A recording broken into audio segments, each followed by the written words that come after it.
Lamine Yamal ne mérite pas le ballon d'or devant un joueur comme Dembélé, Rafinha ou peut-être même Pedri. Donc, il est intelligent. Il a quand même eu l'audace de hyper ce match, de donner l'envie au match de Ligue des Nations. La Ligue des Nations, avant, c'était rien du tout. Mais aujourd'hui, par rapport à l'aura que construit Lamine Yamal, parce que ces deux dernières saisons lui a servi de construire son aura, de donner l'importance de ses paroles, de ses gestes sur le terrain. Donc, il en a fait des tas de choses. Il le fait bien. Mais quand même, c'est par amour qu'on dit que Lamine Yamal mérite le ballon d'or. Par amour parce qu'il nous a donné des moments de frisson. Oui, mais je ne peux pas faire passer Lamine devant Dembélé ou devant Rafinha. Donc, il faut comprendre que Lamine Yamal, il est jeune. Ça joue en sa faveur.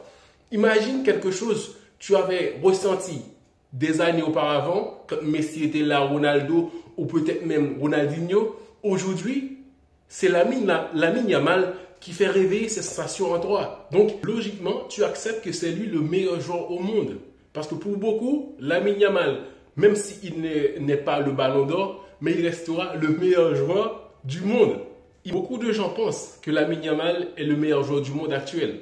Est-ce qu'ils ont tort? Pas totalement. Mais c'est par rapport à ce que Lamine Yamal est aussi jeune. Donc, il fait vibrer, il atteint les gens beaucoup plus facilement. Même si on ne voit pas vraiment un profil comme lui actuellement qui fait des choses à sa hauteur. Même si Désiré Doué, il en a fait des choses, mais sur la longévité, genre, je dirais même, dans le passé, il y avait déjà Lamine Yamal. Désiré Doué, c'est juste l'instant, le présent là. Il est fort, il démontre beaucoup de choses, mais quand même, Lamine Yamal, il était déjà là bien avant. Il avait la base. Et en plus de ça, il y a plus de talent, plus d'aura aussi. Lamine Yamal, c'est pas un petit gamin très posé, hein? Il faut le savoir, hein? Parce que ces mecs-là, ils sont déjà goûtés aux petits trucs là, ils sont du coin et tout ça.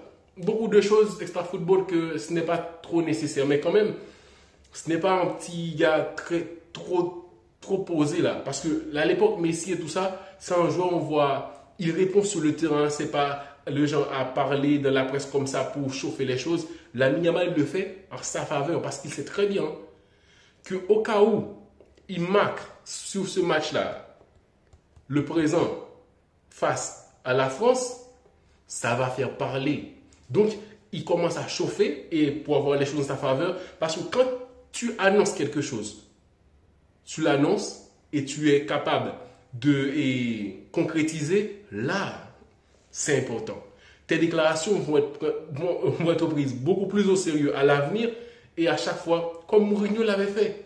Mourinho avait comme quoi et disait qu'on va arrêter le Barça et tout ça. Il y a eu beaucoup d'échecs, mais il a laissé la base pour que le Real Madrid puisse aller conquérir l'Europe, avoir une équipe beaucoup plus intéressante. Parce qu'à l'époque, le Barça dominait tellement la Liga et l'Europe aussi, il y avait plus d'en face. Mais Mourinho, il est venu avec des déclarations un peu fous et tout ça. Et là, il a pu planter la base. Donc là, Lamine Yamal, il parle beaucoup. Mais aussi le terrain, il montre des choses aussi. Donc ça lui permet de construire son aura à sa manière. Parce que les joueurs, il y a des différences. Mais on va rester centré sur le sujet que Lamine Yamal, selon moi, ce n'est pas le prochain ballon d'or. Et Dembélé, il a eu la chance aussi d'avoir ça dans son palmarès, le meilleur joueur de la Ligue des Champions. Malgré le joueur qui méritait ça, c'est Rafinha parce qu'il a été vraiment létal. Même en phase de groupe et tout ça, il a enchaîné des matchs de malade et il était beaucoup plus marquant. Mais Dembélé, il est arrivé jusqu'au final et tout ça. C'est pour lui donner des arguments aussi pour le ballon d'or. Je crois. Parce qu'en ayant Rafinha comme meilleur joueur de Ligue des Champions, ça aurait laissé beaucoup plus de possibilités à qu'un joueur du Barça remporte le ballon d'or. Mais quand même, Lamine Yamal est très, très intelligent, très futé le mec. Pour faire en sorte que ce match contre la France, ça va être un match d'histoire. Parce que c'est lui, c'est Lamine. Donc il ne faut pas le nier, Lamine Yamal, il a ça en lui aujourd'hui, mais quand même, ce n'est pas le ballon d'or, selon moi.